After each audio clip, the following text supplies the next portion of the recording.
Welcome to the marvelous land of Oz. I'm Mordell.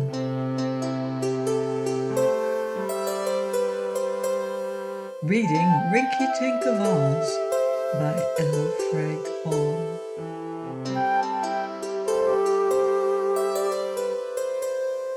Chapter 4. The Deserted Island.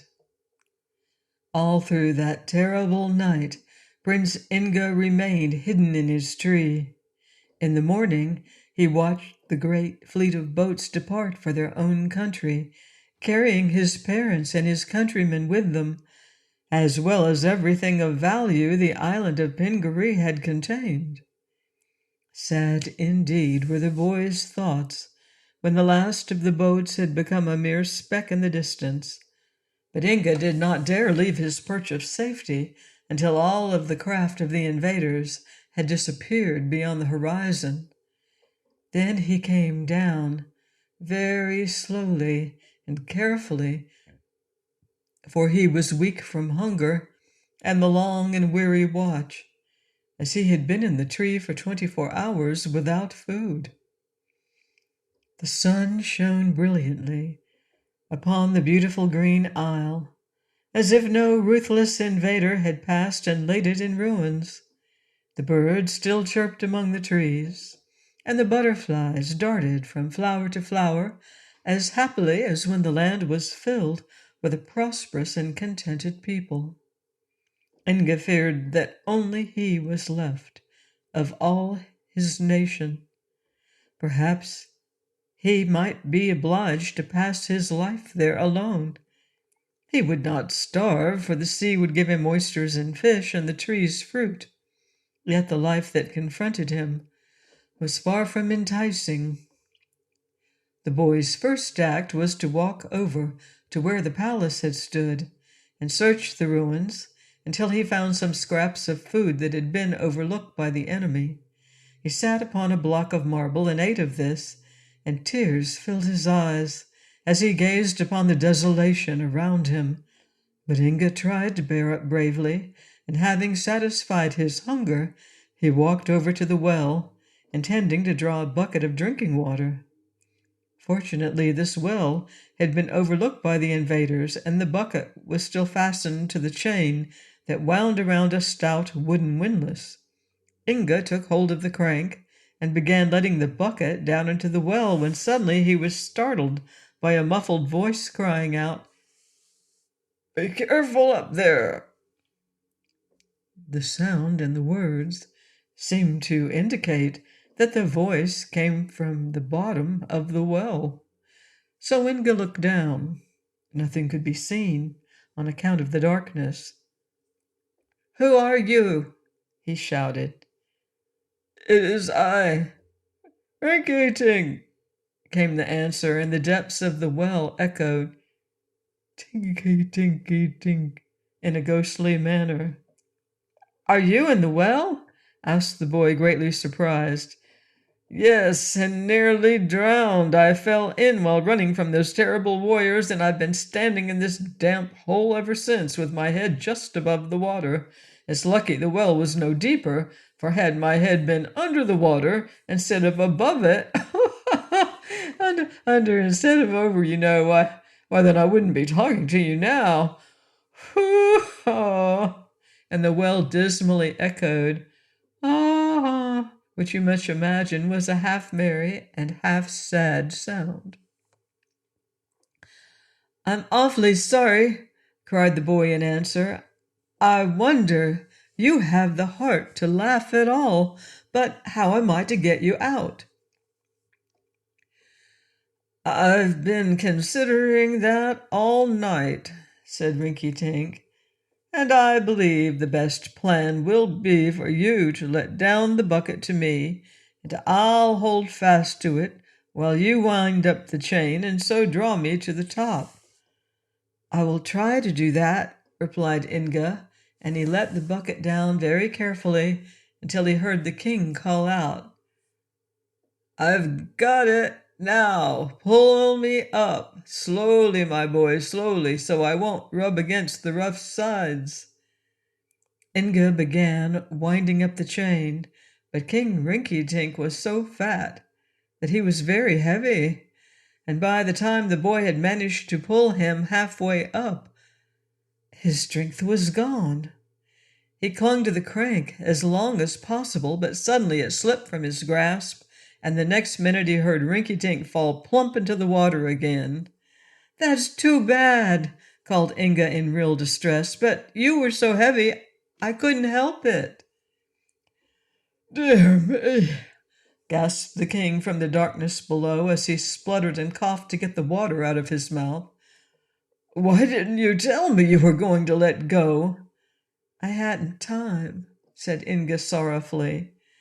"Well, I'm not suffering from thirst," declared the king, "for there's enough water inside me to float all the boats of Regos and Corregos, or at least it feels that way, but never mind.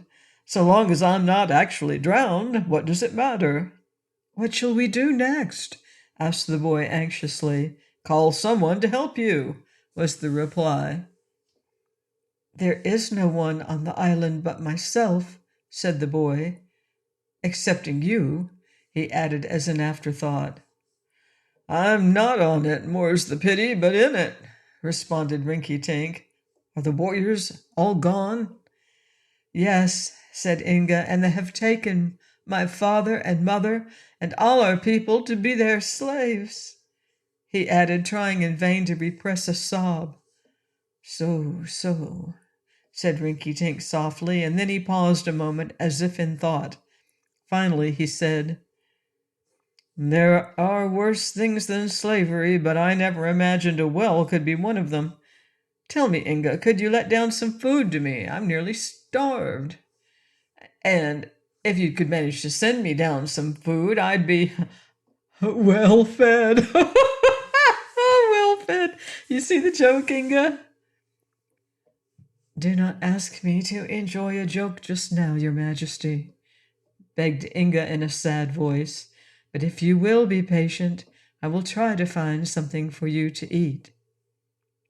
He ran back to the ruins of the palace and began searching for bits of food with which to satisfy the hunger of the king, when to his surprise he observed the goat Bilbil wandering among the marble blocks. "What?" cried Inga. "Didn't the warriors get you either?" "If they had," calmly replied Bilbil, "I shouldn't be here." "But how did you escape?" asked the boy. "Easily enough. I kept my mouth shut and stayed away from the rascals," said the goat. "I knew that the soldiers would not care for a skinny old beast like me, for to the eye of a stranger I seemed good for nothing. Had they known I could talk, and that my head contained more wisdom than 100 of their own noddles, I might not have escaped so easily." "Perhaps you are right," said the boy. "I suppose they got the old man," carelessly remarked Bilbil. "What old man?" "Rinkitink." "Oh, no, His Majesty is at the bottom of the well," said Inga, "and I don't know how to get him out again." "Then let him stay there," suggested the goat. "That would be cruel. I'm sure, Bilbil, that you are fond of the good king, your master, and do not mean what you say. Together let us find some way to save poor King Rinkitink. He is a very jolly companion, and has a heart exceedingly kind and gentle." "Oh, well, the old boy isn't so bad taken altogether," admitted Bilbil, speaking in a more friendly tone, "but his bad jokes and fat laughter tire me dreadfully at times." Prince Inga now ran back to the well, the goat following more leisurely. "Here's Bilbil!" shouted the boy to the king. "The enemy didn't get him, it seems." "That's lucky for the enemy," said Rinkitink, "but it's lucky for me too, for perhaps the beast can assist me out of this hole. If you can let a rope down the well, I'm sure that you and Bilbil pulling together will be able to drag me to the earth's surface." "Be patient, and we will make the attempt," replied Inga encouragingly. and he ran to search for the ruins of a rope. Presently he found one that had been used by the warriors in toppling over the towers, which in their haste they had neglected to remove. And with some difficulty he untied the knots and carried the rope to the mouth of the well. Bilbil had lain down to sleep, and the refrain of a merry song came in muffled tones from the well, proving that Rinkitink was making a patient endeavor to amuse himself. "I found a rope," Inga called down to him, and then the boy proceeded to make a loop in one end of the rope for the king to put his arms through, and the other end he placed over the drum of the windlass. He now aroused Bilbil and fastened the rope firmly around the goat's shoulders. "Are you ready?" asked the boy, leaning over the well. "I am," replied the king. "And I am not," growled the goat, "for I have not yet had my nap out. Old Rinky will be safe enough in the well until I've slept an hour or two longer." "But it is damp in the well," protested the boy, "and King Rinkitink may catch the rheumatism, so that he will have to ride upon your back wherever he goes." Hearing this, Bilbil jumped up at once. "Let's get him out," he said earnestly. "Hold fast," shouted Inga to the king. Then he seized the rope and helped Bilbil to pull. They soon found the task more difficult than they had supposed. Once or twice the king's weight threatened to drag both the boy and the goat into the well to keep Rinkitink company, but they pulled sturdily, being aware of this danger, and at last the king popped out of the hole and fell sprawling full length upon the ground. For a time he lay, panting and breathing hard to get his breath back, while Inga and Bilbil were likewise worn out from their long strain at the rope. So the three rested quietly upon the grass and looked at one another in silence. Finally, Bilbil said to the king, "I'm surprised at you. Why were you so foolish as to fall down that well? Don't you know it's a dangerous thing to do? You might have broken your neck in the fall or been drowned in the water." "Bilbil," replied the king solemnly, "you're a goat. Do you imagine I fell down the well on purpose?" "I imagine nothing," retorted Bilbil. "I only know you were there." "There? Yeah, to be sure, I was there," laughed Rinkitink. "There in a dark hole where there was no light, there in a watery well where the wetness soaked me through and through, through and through." "How did it happen?" inquired Inga. "I was running away from the enemy," explained the king, "and I was carelessly looking over my shoulder at the same time to see if they were chasing me. So I did not see the well, but stepped into it and found myself tumbling down to the bottom. I struck the water very neatly and began struggling to keep myself from drowning, but presently I found that when I stood upon my feet, the bottom of the well, that my chin was just above the water. So I stood still and yelled for help, but no one heard me." "If the warriors had heard you," said Bilbil, "they would have pulled you out and carried you away to be a slave. Then you would have been obliged to work for a living. That would be a new experience." "Work?" exclaimed Rinkitink. "Me? Work? How absurd! I'm so stout, not to say chubby, not to say fat, that I can hardly walk. I couldn't earn my salt at hard work, so I'm glad the enemy did not find me, Bilbil." "How many others escaped?" "That I do not know," replied the boy, "for I have not yet had time to visit the other parts of the island. When you have rested and satisfied your royal hunger, it might be well for us to look around and see what the thieving warriors of Regos and Corygos have left us." "An excellent idea," declared Rinkitink. "I am somewhat feeble from my long confinement in the well, but I could ride upon Bilbil's back. and we may as well start at once." Hearing this, Bilbil cast a surly glance at his master, but said nothing, since it was really the goat's business to carry the King Rinkitink wherever he desired to go. They first searched the ruins of the palace, and where the kitchen had once been, they found a small quantity of food that had been half hidden by a block of marble. This they carefully placed in a sack to preserve it for future use. The little fat king having first eaten as much as he cared for. This consumed some time, for Rinkitink had been exceedingly hungry and liked to eat in a leisurely manner. When he had finished the meal, he straddled Bilbil's back and set out to explore the island, Prince Inga walking by his side. They found on every hand ruin and desolation. The houses of the people had been pilfered of all valuables, and then torn down or burned. Not a boat had been left upon the shore, nor was there a single person, man, woman, or child, remaining upon the island save themselves.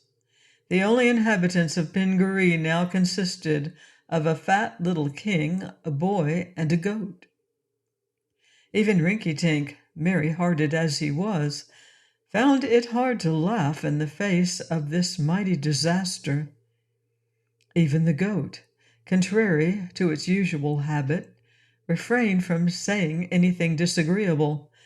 As for the poor boy, whose home was now a wilderness, the tears came often to his eyes as he marked the ruin of his dearly beloved island.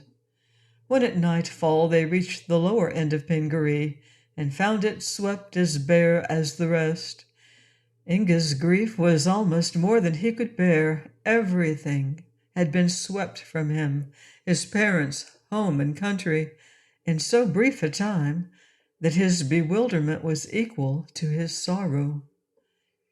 Since no house remained standing in which they might sleep, the three wanderers crept beneath the overhanging branches of a casa tree and curled themselves up as comfortably as possible.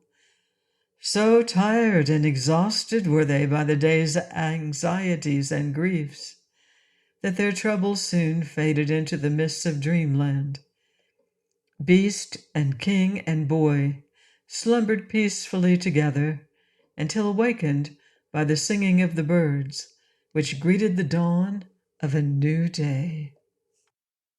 Please join me next time and find out what happens next in Rinkitink of Oz by L. Frank Baum. Goodbye for now. See you in Oz.